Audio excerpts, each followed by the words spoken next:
Για να αλλάξετε την κεντρική βαλβίδα της χύτρας Fissler Vita Quick, μπορείτε να ακολουθήσετε τα παρακάτω βήματα.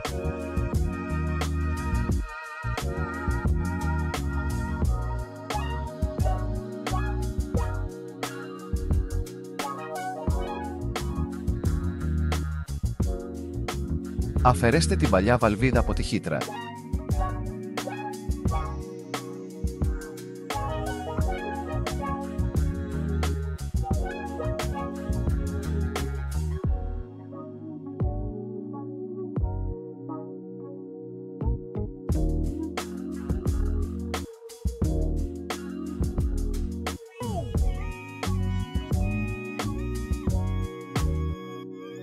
Καθαρίστε τη θέση της βαλβίδας με ένα υγροπανί.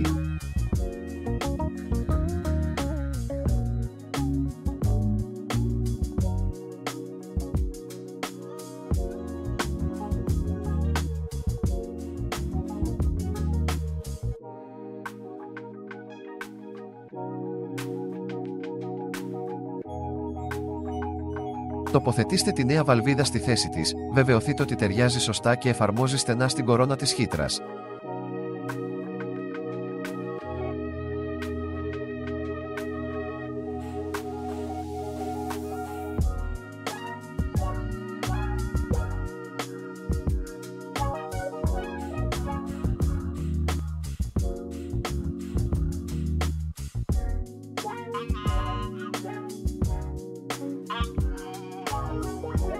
Και η βαλβίδα μας είναι έτοιμη.